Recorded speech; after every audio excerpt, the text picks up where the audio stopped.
abafite gift muzishyire hafi kugira ngo tuze gucunguza uburyo umwete. Umutoni Rachel cyangwa Umutoni Lecho, amashyi menshi cyane. Nawe nagira ngo Dorcas ukuze hano, utambukuze hano. Vestine nanjye urumva ko igihe cyose ntabwo basigana, n'ubu bazane nubwo muri umuntu aba akiri mu masomo yo hasi. nawe ni umwaka utaha.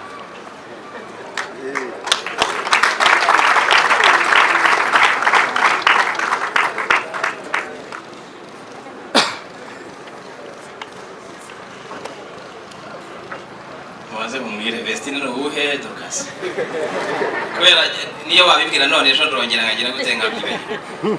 Vestine Dorcas mukuru ninde?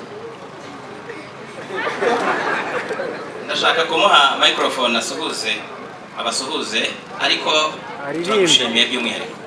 Wabaye umwana w'intangarugero hano mu kigo, ntabwo wigeze witwaza icyo uri cyo, ntabwo witwaje izina ryawe ngo kandagira abandi cyangwa se ubirateho, ahubwo wababereye intangarugero. Turagushimiye rero, warakoze kwitwara neza, warakoze kuba intangarugero.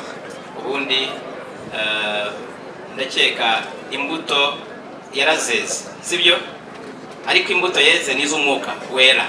Imbuto z'umwuka wera abantu basenga ni ingeso nziza, ingeso nziza, kwitwara neza, kubanira neza abandi, donc kutajya muri ibyo ngibyo bi distractinga imyigire yawe. So yabaye rero intangarugero kandi turamushimiye. Ndagira ngo mumpere amashyi mwese, aba abanyeshuri n'ababyeyi. Tumushimiye. Ndagira ngo na murumuna wawe azitware nk'uko witwaye, sibyo?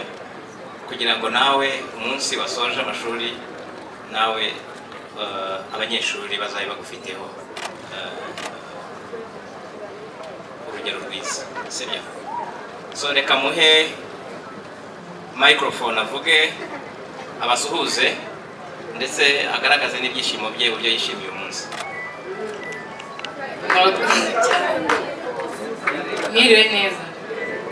Murakoze cyane, ndishimye kubw'uyu munsi. Ntabwo biba byoroshye kuba umuntu abonye asoje, aba yaranyuze mu bintu byinshi.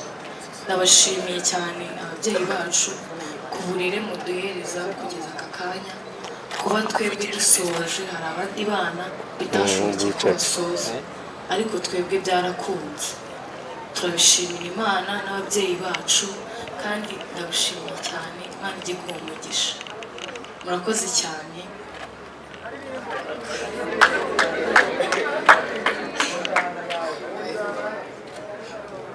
Azaririmba ubutaha cyangwa aza kubikora nyuma.